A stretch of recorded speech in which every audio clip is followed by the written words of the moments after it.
Ini bahkan ada satu teori kenapa kok Steve Jobs, pendirinya Apple itu, kan itu ide-idenya dia itu di luar pemikiran orang pada masa itu, Mas. Jadi pada tahun itu 80-an ya kalau nggak salah ya, dia mendirikan pendiri Apple itu. Jadi pada masa itu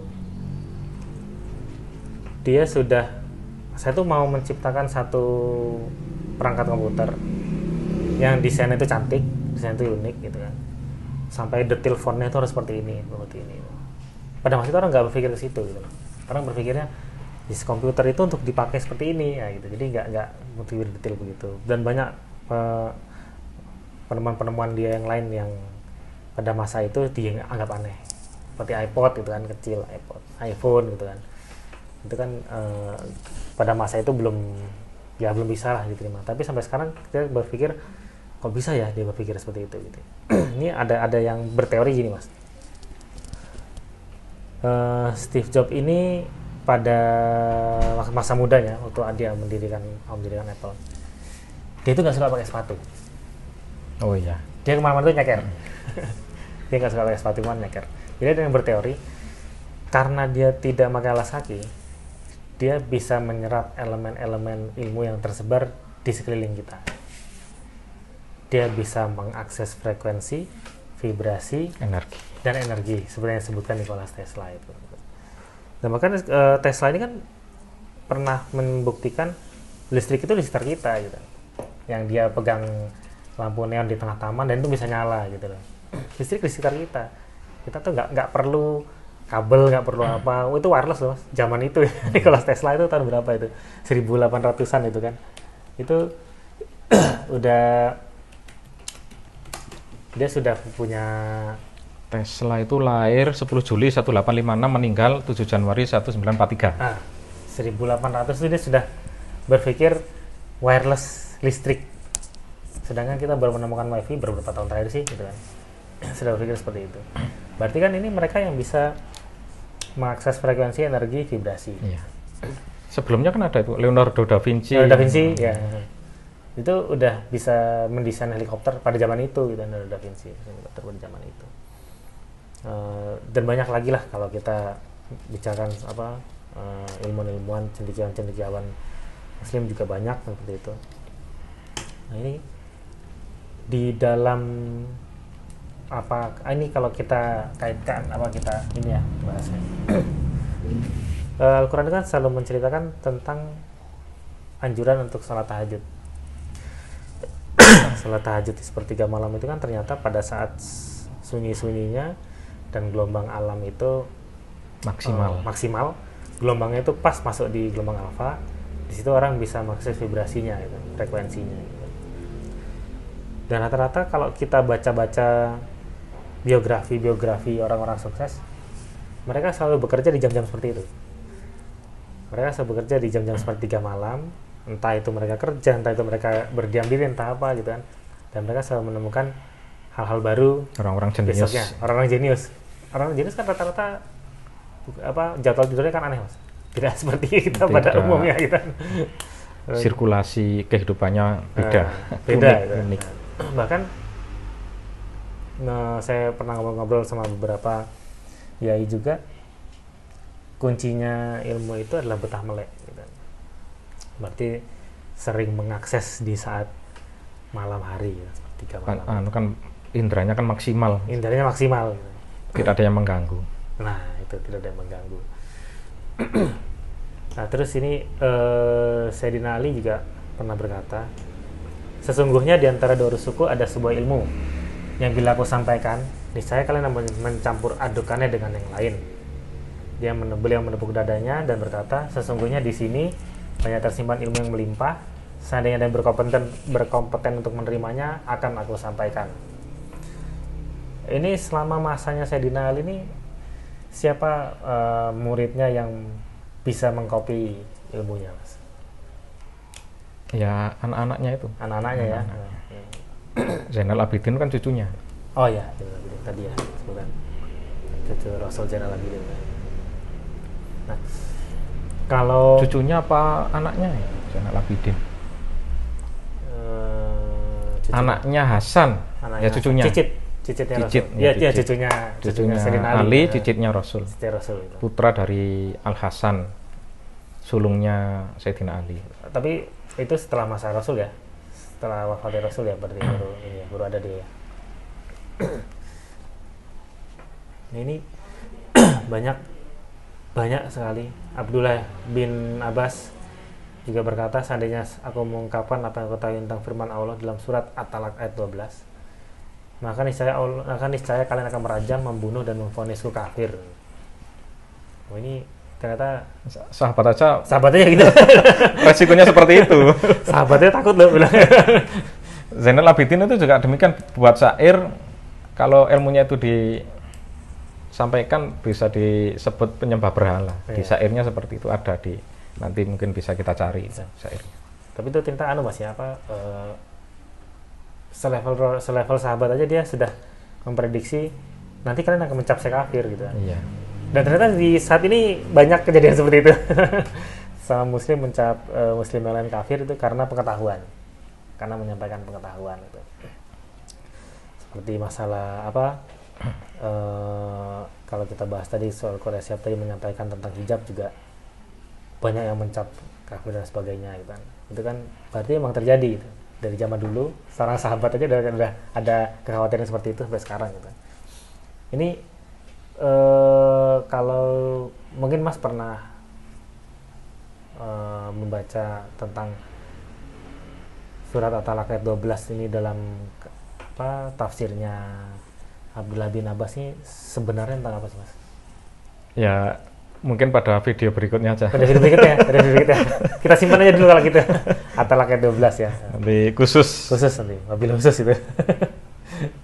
At-Talaq ayat 12. Oke. Nanti video berikutnya kita bahas tentang ini. Nah, terus ilmu mahub ini dari pengalamannya Mas Ahmad Junaidi bagaimana Mas? Maksudnya orang-orang sekitarnya yang Mas kenal, atau yang Mas pernah tahu, atau dari kitab-kitabnya Syekh Ar-Rabi ini gimana Mas? Artinya menurut pengamatan saya selama ini, orang yang berpotensi atau punya potensi terhadap ilmu ini ya struktur tubuhnya, struktur sarafnya itu ya memang mendukung untuk belajar ilmu tersebut. Sampai struktur dia menemukan kecocokan karena memang sepertinya dia diciptakan untuk mempelajari hal itu. Dan ketika dipaksa ke sekolah formal, semuanya akan menolak, struktur tubuhnya itu akan menolak, struktur otaknya akan menolak, dan merasa asing dengan ilmu yang selama ini dia pelajari. Dan sebetulnya untuk orang yang punya potensi ilmu seperti ini harus ada pembimbingnya untuk menjelaskan itu Mas, apa yang dia alami, mungkin ada vibrasi, energi, frekuensi, itu kan harus ada yang membantu menerjemahkan. Kalau tidak ada yang membantu, mungkin dia menerima tapi dia bingung, tidak bisa mensistematisasi apa yang dia terima. Dan fungsi pembimbing di sini adalah memberikan bimbingan-bimbingan untuk membantu orang tersebut mengemas apa yang dia terima dalam sebuah bentuk ilmu pengetahuan. Kalau selama hidup tidak menemukan pembimbing, ya dia selama hidup akan menemukan kebingungan itu. Yang dialami itu tidak ada yang menjelaskan. Jadi ada kayak kita bilang Mas tadi struktur tubuh dan sarafnya itu berbeda ya. Rata-rata kalau kita bisa googling lah, kita cari segala macam datanya.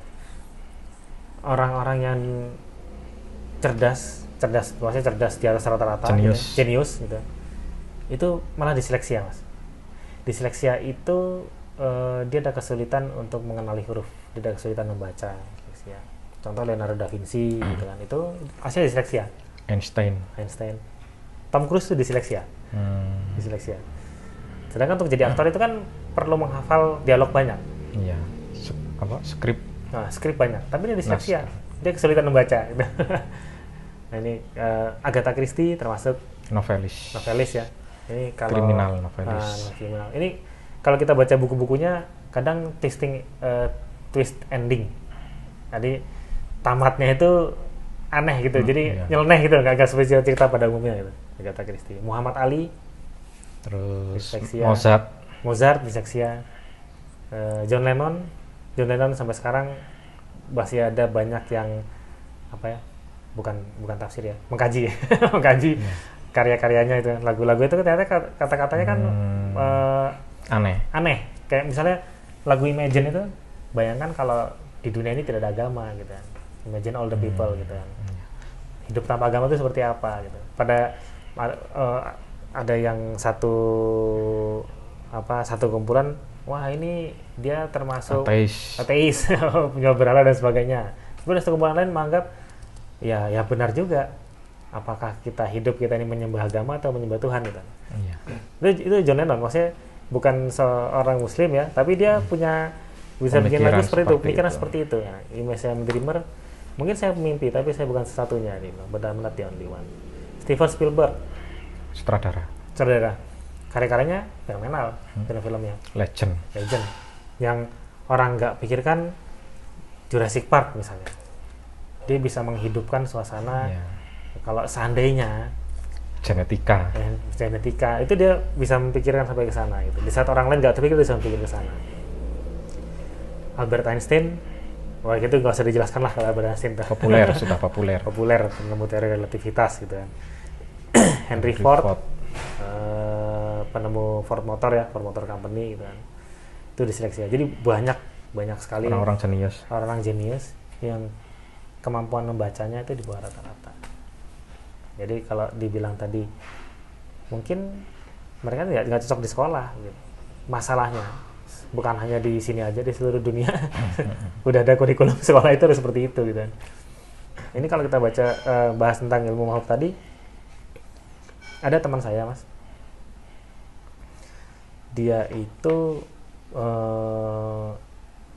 sampai takut untuk sholat karena kalau dia sholat dia semacam pendengar apa ya, suara tapi bukan suara orang bicara, suara gitu pokoknya suara. Dia ada melihat beberapa warna gitu. Jadi dia takut. Setelah dia umurnya hampir 25 ke atas baru dia berani untuk ibadah sholat, itu dia baru berani. Dia tanya ke semua orang, tanya ke beberapa orang, sampai dia tuh akhirnya capek untuk tanya, untuk konsultasi dia tuh capek. Kayak tadi Mas bilang, orang itu sebenarnya butuh guru gitu, butuh pembimbing. Karena setiap dia tanya pasti dibilang itu halusinasi kamu aja, selesai. Gitu. Setiap dia tanya begitu, tidak ada yang memberi jawaban. Paling enggak, kita cari sama-sama yuk kenapa seperti ini. Itu nggak ada gitu Mas. Menerima. Mau tidak mau, dia dipaksa harus menerima itu halusinasi. Sampai begitu dia dewasa, dia umur 25 ke atas, dia bisa berpikir, mencari sendiri gitu. Memang kasus yang banyak kan seperti itu. Tidak menemukan guru terus mencari sendiri. Soalnya kan ya tidak mudah mencari orang yang menguasai ilmu ini. Soalnya orang yang menguasai ilmu ini kan tidak ingin populer. Biasanya lebih banyak diam gitu kan. Soalnya dia tahu yang orang-orang yang ada di sekelilingnya tidak mungkin paham. Jadi ya seperti tadi ya, intelektualnya sampai apa enggak nih kalau disampaikan tadi itu. Nah itu kan banyak hal seperti itu. Ya supaya salah satu solusinya ya mungkin kita mengadakan diskusi dalam bentuk video seperti ini, podcast disebarkan. Mungkin ada yang saya pernah ngalamin punya pengalaman sama. Itu harus kita seperti si Aban menulis itu kan dalam rangka siapa tahu ada orang yang terbimbing dengan tulisan-tulisannya. Bahkan tidak hanya pada semasanya, bahkan lintas generasi pun akhirnya kan seperti saya pertama kali membaca karya-karya Syekh Akbar ini, buku yang pertama yang dibawa Mas Kiki itu, saya langsung, ini kok seperti yang saya alami gitu. Pikirkan dari kecil dulu, kok ini pertanyaan-pertanyaan saya pada masa kecil dulu. Terus akhirnya penasaran, saya baca-baca semuanya, ya memang lintas generasi berapa ratus tahun dari Syekh Akbar kemudian bisa memberikan pencerahan kepada saya, itu kan di situ. Jadi saya sama Mas Junadi ini kebetulan kita melakukan riset kecil-kecilan yang sama gitu, tentang masalah ini, ilmu mahluk tadi ini. Bagaimana sekarang semakin banyak anak-anak yang mengalami hal seperti ini itu semakin banyak. Sejak tahun 90 itu yang kelahiran 90 ke atas tuh semakin banyak mengalami seperti ini, dan mereka juga butuh bimbingan. Mungkin dengan podcast ini, dengan tulisan kami, dengan fanpage kami nanti akan bisa sama-sama yuk kita cari jawaban, membuka ruang diskusi, saling berbagi dan sebagainya. Karena ya yang memahami hal seperti itu hanya yang pernah mengalami, gitu ya. Tidak bisa dibuatkan kurikulum. Nggak ada kurikulumnya itu. SKS-nya banyak itu nanti. Ini malah kalau kita perhatikan hadis-hadis Mas ya, contohnya sunnah-sunnah lah, sunnah-sunnah Rasul itu pada masa itu mungkin dianggap aneh. Contoh siwak, terus kenapa kok makan harus duduk, kenapa kok kaki kirinya lebih tinggi, kaki kanan lebih tinggi daripada kaki kiri, gitu. Karena pada masa itu untuk menjelaskan posisi lambung itu susah Mas. Kalau dulu disebut mukjizat, sekarang ilmiah. Sekarang ilmiah, betul. Kalau dulu supaya diterima oleh umat Islam, maka itu harus dalam konsep mukjizat. Mukjizat ya. Mukjizat kenabian. Tapi sekarang berkembangnya ilmu dan pengetahuan serta teknologi itu bisa dijelaskan untuk diterima banyak orang dengan cara-cara yang akademis ilmiah. Bahkan semua peristiwa kenabian itu juga ilmiah, Mas. Ada itu di kitab tafsir ini kecil, dalam tafsirnya surat Al-Kahfi di sini disebutkan bahwa peristiwa pemuda Ashabul Kahfi yang tidur ratusan tahun terus kemudian bangun kembali, itu prosesnya sangat ilmiah sekali, dan itu bukan sebuah peristiwa yang ajaib, itu tidak. Bahkan peristiwa-peristiwa kenabian yang lain itu ya seperti peristiwa Ashabul Kahfi ini semua bisa dijelaskan secara. Kalau ini penjelasannya kenapa Mas? Itu Mas. Ya kenapa kok bisa hidup ratusan tahun? Ternyata ada proses kimiawi. Setiap berapa jam itu orang-orang pemuda Ashabul Kahfi ini berubah posisi. Jadi digerakkan oleh Allah supaya posisinya berubah, suhu berpindah guling-guling ke suhu yang besarnya sedemikian, terus kemudian pindah lagi yang kena sinar matahari dan seterusnya, sehingga secara proses kimiawi itu bisa bertahan ratusan tahun. Berarti itu sama ratusan tahun itu mereka nggak cuma diam tidur itu enggak ya sebenarnya? Diam tidur tapi bergerak gitu ya. Setiap berapa jam itu bergerak. Dan di sini disebutkan itu bukan peristiwa ajaib, itu termasuk fenomena alam, termasuk kisah-kisah kenabian, peristiwa-peristiwa kenabian yang lain itu semuanya sesuai dengan fenomena alam. Oke, fenomena alam ya. Itulah yang kita sebut dengan ada data empiris ya, ada penelitian empiris ya gitu empirisnya. Ya. Oke.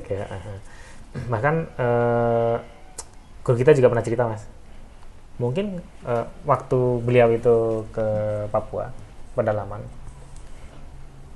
itu mereka guide-nya kan orang pedalaman Mas ya. Itu mereka nyimpan satu bara api, ada tempatnya, kayak keranjang rotan atau apa. Kalau mau bakar mereka pakai bara api. Jadi bara api itu dijaga supaya tetap nyala Mas. Terus beliau ini bilang, beliau tuh bawa korek. Kenapa nggak pakai ini aja katanya. Mereka tuh takjub gitu. Wih, ini barang apa gitu. Dinyalakan terus langsung keluar api gitu. Mungkin pada di situ masuk mukjizat Mas. Tapi kalau di sini itu hal biasa. Itu ilmiah gitu. Sama seperti itu gitu. Itu ilmiah gitu. Jadi semakin maju zamannya juga banyak yang kita lihat sunnah-sunnah Rasul itu ternyata ilmiah sekali. Minum tidak berdiri, gitu. Makan segala macam, diet gitu kan. Tidak boleh makan misalnya yang ikan dengan daging bersamaan, itu tidak boleh gitu kan. Itu di ajaran Tao ada Mas, ada juga seperti itu, tidak boleh mencampur makanan, itu ada juga. Bisa terjadi proses kimia, bisa beracun. Kalau pada zaman itu dijelaskan, orang nggak akan ngerti. Nah, bahkan intelektualnya kurang nggak nyampe. Rasulullah sendiri ketika menyampaikan kan juga mungkin juga nggak tahu gitu. Disebut dengan nabi yang ummi itu kan menunjukkan bahwa apa yang disampaikan itu di luar kapasitasnya sebagai seorang manusia. bahkan itu menunjukkan kebenaran risalahnya kan di situ. Ilmu mahub ini menarik nih kalau kita membahas ilmu mahub ini. Nah, jadi banyak juga sebenarnya di sekitar kita, di sekeliling kita yang mengalami hal seperti ini, tapi sudah terbantahkan dengan ilmu muktasab tadi, dengan logika tadi. Iya. Dianggap itu tidak ada, itu salah, end of conversation, dah selesai, gitu. Tidak boleh dibahas lagi. Gitu. Cuma kasihan anak-anak yang punya potensi untuk mempelajari ilmu mahub tadi itu. Iya, betul. Kasihan, tidak ada yang mengakomodasi potensinya. Iya. Bahkan paling gampang itu sekarang kalau sekolah itu kan, kalau tidak hafalan, hitungan, sebenarnya kan itu Mas ya. Tidak pinter. Tidak bisa matematika, tidak pinter. Tapi kalau kita lihat sekarang, orang-orang pintar itu matematika jelek. Iya. Jadi malah ada teman saya tuh satu angkatan sama saya. Waktu SMA itu, zaman saya SMA dulu kan paling keren IPA, yang senang main yang di bawah menengah itu IPS gitu kan. Yang terbuang itu kelas bahasa. Dia ini pintar Mas, nilai itu bagus untuk IPA, tapi dia ngambil bahasa. Dia ngomong ke ibunya, ke orang tuanya, Bu, saya mau ngambil bahasa itu. Loh, pokoknya kamu senang nggak apa-apa. Kebetulan dapat orang tua seperti itu gitu. Pokoknya kamu senang nggak apa-apa. Dia ambil bahasa Mas, dia ambil bahasa, dan ternyata sukses sampai dia itu jadi salah satu dosen yang terpandang lah di Australia. Setelah dia sukses di sana, dia pulang ke Malang. Pokoknya saya mau kembali ke Malang. Itu dia cerita. Kalau seandainya saat itu saya ngambil IPA karena dipaksa, misal orang tua saya nyuruh IPA, mungkin saya nggak akan seperti ini. Tapi orang tua saya itu ternyata legowo untuk, ya sudah, yang penting kamu bahagia, kamu suka, jalani, ambil bahasa. Gitu. Itu salah satu contoh Mas. Berarti banyak kegagalan orang-orang dalam hidup itu yang sebenarnya karena lingkungan sekitar. Iya, karena keluarga, karena tekanan gitu. Jadi misalnya tidak bisa matematika, ya les matematika. Kan sekarang begitu. Kita sekolah, kalau SD gitu tidak bisa matematika, kamu harus les matematika sampai bisa gitu. Kalau kita pikir secara logika, tidak bisa matematika, kamu bisanya apa gitu? Saya bisanya nyanyi, ya udah les nyanyi. Mestinya kan gitu ya? Iya. Ya udah kamu les nyanyi gitu. Saya bisa olahraga, ya sudah kamu les olahraga, tambah olahraga. Karena apa? Berarti sudah kelihatan, oh dia bisanya di situ, menguasainya itu yang dikembangkan, kan begitu ya. Nah ini PR buat kita semua nih, maksudnya. Kalau kita lihat orang tua saya baru termasuk orang tua yang memahami potensi anak. Seperti yang ada di wall FB saya hari ini kan, saya share lagi itu peristiwa saya Abar pada umur 18 tahun itu curhat kepada bapaknya. Kondisi-kondisinya, batiniahnya, terus kegalauannya, itu curhat kepada bapaknya. Dan pada waktu itu masih anak-anak remaja itu sudah mengungkapkan ingin mempelajari hal-hal yang spiritual. Oleh bapaknya langsung dipersilahkan. Ketika saya Abar memasrahkan segala sesuatu yang dimilikinya pada saat itu diberikan kepada bapaknya menerima dan merawat amanah dari anaknya itu. Oh, gitu. Bahkan mengantarkan kepada guru-guru yang ada di Murcia, Spanyol pada waktu itu. Tapi mungkin bertentangan sama kemauan bapaknya ya, tapi bapaknya paham. Iya. Jalurnya memang di sini gitu. Meskipun tidak bisa memahami, tapi memaklumi. Oh, iya. Saya maklumi. Ini malah ada salah satu sahabat saya juga. Dia tuh suka mempelajari hal spiritual, tapi spiritual bukan artinya Mas ya. Mistis. Bukan mistis, spiritual. Dia suka mempelajari spiritual. Dia suka bertanya, ini kenapa sih seperti ini? Ini kenapa begini? Dia teliti dan ini. Itu selalu ditentang sama bapaknya. Bapaknya mau meninggal itu, dia dipanggil. Kamu ngapain sih belajar begitu? Gitu. Kamu mau jadi dukun? Gitu. Dan jawaban dia gitu gini mas, saya yakin akan ada ribuan orang yang mempelajari hal seperti saya ini. Bahwa yang meninggal, bahwa yang meninggal, dan itu waktu itu dia itu umurnya 18-an, di bawah 20 lah. Dan ternyata setelah umur 30-an ada ribuan orang yang belajar sama dia. Jadi ini buktian. Nah, ini berarti benar kan yang saya bilang gitu. Akhirnya keluarganya bisa menerima. Tadi keluarga nggak terima mas, orang tuanya, saudara-saudaranya nggak terima. Maksudnya dalam artian ngapain sih mau belajar seperti itu gitu. Dan ternyata ribuan orang ini yang belajar sama dia gitu loh. Frekuensinya dengan keluarganya nggak sama. Nggak sama, itu frekuensinya nggak sama gitu. Nah ini kan, ini yang tadi dibilang itu. Iya. Ungkapan yang saat ini disampaikan oleh Syekh Akbar Ibn Arabi ketika berusia 18 tahun. 18 tahun ini dia mengungkapkannya. Beginilah aku meninggalkan apa-apa yang kupunyai. Pada saat itu aku tidak mempunyai guru duniawi yang kepadanya dapat kupercayakan segala urusanku. Maka aku temui ayahku dan berkonsultasi dengannya tentang apa yang harus kulakukan. Aku menanggalkan segala yang kumiliki tanpa mencari nasihat orang lain. Aku tidak kembali kepada Allah di tangan seorang guru. Juga saat itu aku tidak bertemu dengan salah seorang pun di jalan itu. Aku memisahkan diri dari milikku seperti orang mati berpisah dari keluarga dan segala yang dipunyainya. Ketika aku berkonsultasi dengan ayahku, dia meminta apa yang aku punya dan aku mempercayakan kepadanya. Ini berarti bapaknya masih satu frekuensi, masih bisa menerima gitu kan? Menerima. Masih bisa menerima. Makanya saran saya bagi orang-orang yang punya kegelisahan seperti itu ya, saya sarankan mainnya yang jauh. Nggak yang jauh. Ngopinya yang pahit. Benar itu. Soalnya Syekh Akbar itu langsung mengembara. Ketika didengar ada guru yang sesuai, yang ilmunya ingin dia pelajari, itu langsung didatangi. Seluruh hidupnya kan mengembara sambil menulis di atas onta, di kendaraan. Zaman itu udah bikin jurnal ya? Iya. Pada masa itu udah bikin jurnal gitu. Punya diari. Udah punya diari. ini menariknya gini nih kalau kita membahas tentang Syekh Akbar nih. Disebutkan juga dalam Al-Quran itu tentang pertemuannya Nabi Khidir dan Musa dan Nabi Musa. Nah itu juga salah satu bahwa ilmu mauhub itu ada dasarnya di dalam Al-Quran. Ada dasarnya, bahkan seorang nabi yang selevel Nabi Musa loh ya, gitu kan? Kalau saya nggak salah, satu-satunya nabi yang pernah berkomunikasi langsung dengan Allah kan diberi gelar Kalimullah. Kalimullah itu Nabi Musa ya. Teman bicara Allah. Teman bicara Allah. Itu aja masih tidak tahu gitu kan. Itu aja ibaratnya masih ya, junior lah gitu. Istilahnya tengsin lah sama tengsin. Diplogoto lah gitu. Diplogoto sama Allah itu dengan keberadaan Nabi Khidir. Ya, jadi tengsin dia.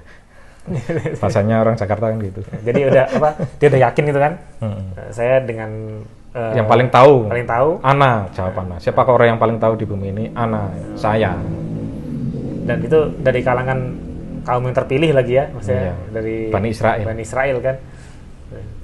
Begitu ketemu sama Nabi Khidir, ternyata ibarat S1 ketemu anak SD gitu. Dimarahi sama. Jadi diceritakan ulang aja Mas sama Junaidi. Ini misalnya kan mungkin mau tahu ini seperti apa sih kisahnya. Walaupun kita sering mendengar, tapi kita telaah lagi kisahnya Nabi Khidir dan Nabi Musa ini. Gimana Mas? Ya kalau kita lihat mungkin beberapa poin aja, bahwa kalau saya mengambil pelajaran dari kisahnya Nabi Musa dan Nabi Khidir, khususnya dalam surat Al-Kahfi, itu yang paling membekas dalam diri saya adalah yang pertama, memang ada orang yang menguasai ilmu seperti itu.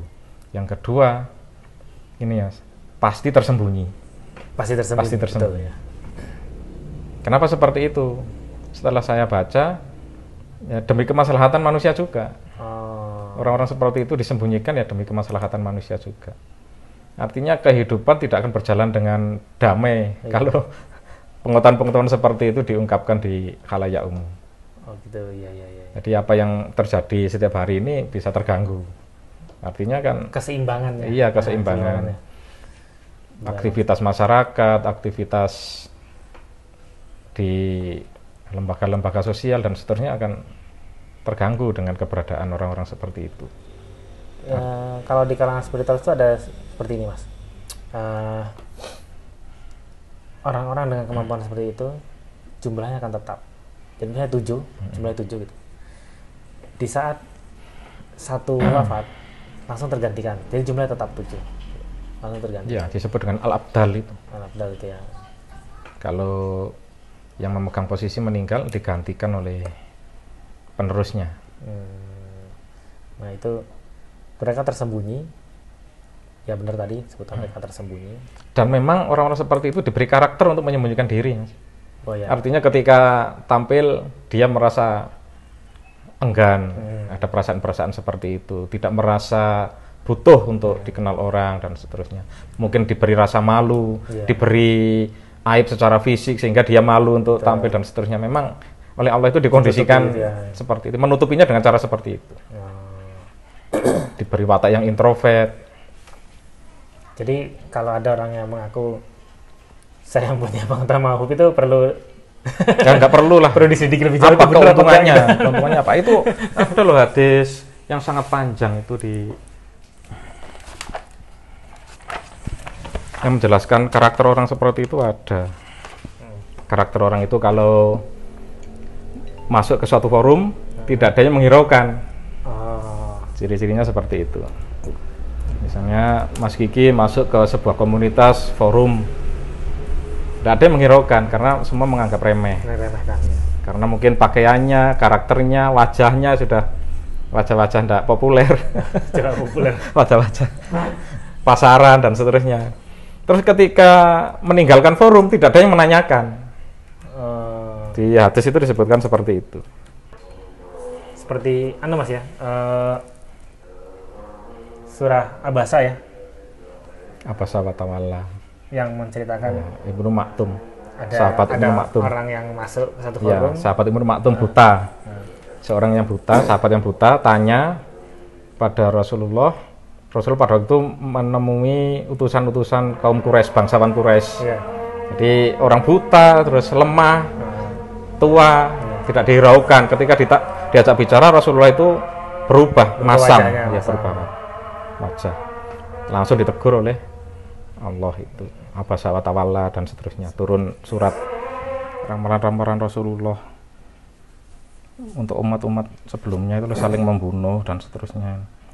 Kaifa yaqtuluna wa yukadzibunahu min ajli annahum ata'ullah.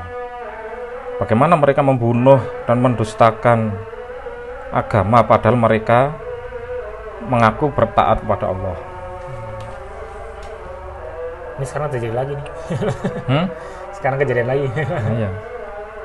Wa yakun li hadhil ummah, celakalah umat ini.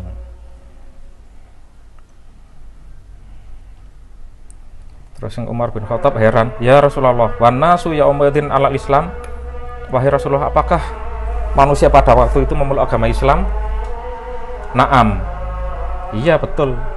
Mereka orang-orang yang memeluk agama Islam.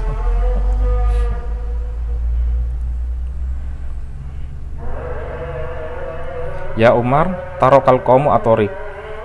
Wahai Umar, mereka orang-orang Islam yang meninggalkan jalan kami.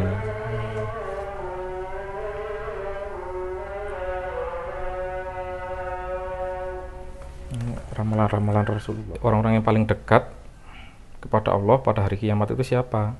Yaitu yang paling lama kegelisahannya, paling lama hausnya, paling lama laparnya di dunia. Wal akhfiyaul abror, orang-orang yang tersembunyi, orang-orang baik yang tersembunyi.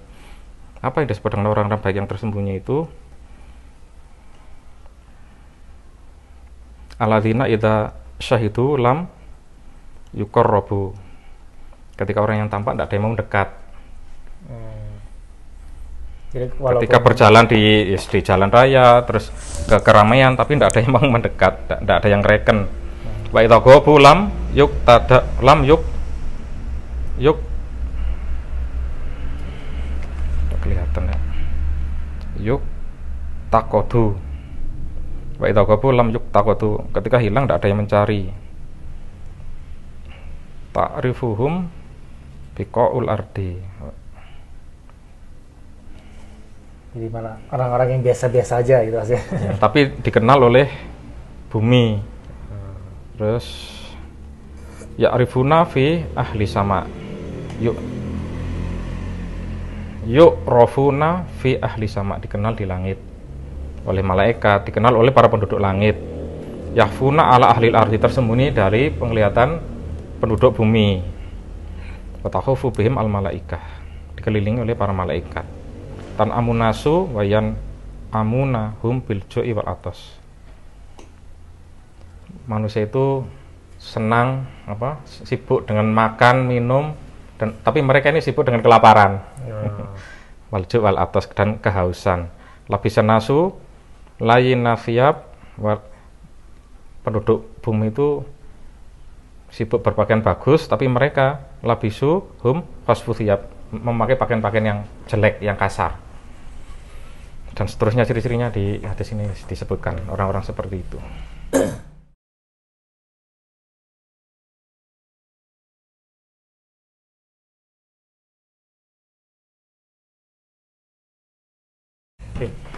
Jadi tadi kita pembahasan tentang ilmu muktasab dan ilmu mauhub. Dari kesimpulannya Mas sama Junaidi, gimana Mas sebelum kita closing? Ya.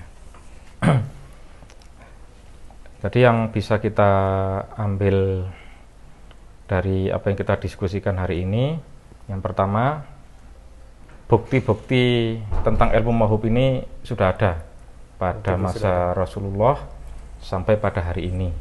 Itu yang pertama. Yang kedua, cara memperoleh ilmu ini tidak bisa diusahakan, tidak bisa diiktisab, tidak bisa dipelajari secara formal, tapi mempelajarinya harus dengan memperkuat zauknya, sensitivitasnya, untuk menerjemahkan ilmu-ilmu yang diberikan oleh Allah kepada kita dalam bentuk kemasan, sebuah kemasan ilmu pengetahuan. Dan itu butuh guru. Butuh guru pasti. Butuh guru. Nah, guru di sini adalah orang yang sudah mengalami dan sudah bisa mengemas dalam sebuah ilmu pengetahuan, sehingga dia bisa memberikan bimbingan. Tanpa itu maka dia tidak akan bisa memberikan bimbingan. Itu yang ketiga. Kemudian fungsi dari bimbingan ini adalah supaya kita itu tidak menghabiskan umur hanya untuk mempelajari ilmu ini. Seperti yang diceritakan teman Mas Kiki tadi, selama masa remaja sampai dewasa kan diolok-olok orang dan mencari sendiri. Seandainya ada guru yang membimbing, pada usia yang dini itu dia sudah bisa maksimal. Seperti yang terjadi pada kisah Syekh Akbar itu. Dimulai dari orang tua. Orang tua harus peka potensi anaknya dalam bidang ini. Meskipun tidak bisa memahami, orang tua harus memfasilitasi, memberikan biaya untuk mencari guru, memberikan mungkin untuk support untuk mencari keilmuan yang mengarahnya ke sana, memotivasi dan seterusnya. Kemudian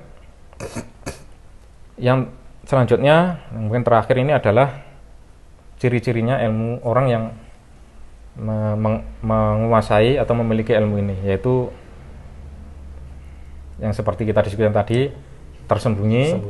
Dan kemudian potensi fisik, tubuh, dan otak sarafnya itu memang mendukung untuk itu. Dan ketika dimasukkan ke lembaga pendidikan atau mempelajari ilmu-ilmu teoritis yang diajarkan di lembaga pendidikan formal, mereka sebetulnya menolak. Yang menolak itu bukan dirinya, tapi ya struktur tubuh, otak, karakter, tabiatnya memang tidak bisa menerima ilmu-ilmu yang diajarkan di lembaga pendidikan formal. Jadi itu yang harus kita pahami. Artinya ketika kita punya anak seperti ini, justru ini anak yang luar biasa kalau kita mau objektif. Tapi kalau kita menggunakan mindsetnya masyarakat pada umumnya, ya kita akan berbuat zalim kepada anak kita itu. Kita akan menghakimi mereka itu adalah anak yang bodoh, lemah mental, dan seterusnya. Jadi closingnya, kalau kita mengalami kegelisahan dalam hal seperti ini atau punya anggota keluarga yang seperti ini, kita harus main yang jauh dan ngopi yang pahit. Jadi itu ya, misalnya sejarah sudah membuktikan hal seperti itu ada, di Al-Quran ada, di hadis pun ada, bahkan sampai ciri-cirinya sudah dijelaskan. Berbeda itu istimewa. Jadi berbeda itu hanya memerlukan guru yang tepat, tidak untuk dikucilkan, tidak untuk disingkirkan, tapi dioptimalkan kemampuannya, diterima, dipahami, dan dibimbing. Kalau Anda tidak paham, pahami karakter anak kita, belajarlah membaca karakter anak kita, open your mind, widen your horizon, jadi perluas pikiran kita, jangan terikat pada ilmu muktasab tadi saja. Oke, jadi untuk pembahasan kali ini tentang ilmu ini semoga bermanfaat. Silahkan kalau ada pertanyaan atau komen, insya Allah kami akan respon untuk menjawab, gitu ya. Bisa juga di fanspage FB kita juga Mas ya, ada juga. Atau buat grup sendiri aja. Nanti kita buat grup sendiri gitu, untuk pembahasan masalah ini. Jadi silahkan yang punya masalah ini sama-sama kita bahas, kita cari solusinya. Oke. Jadi terima kasih untuk hari ini. Sekian. Assalamualaikum warahmatullahi wabarakatuh. Kami pamit.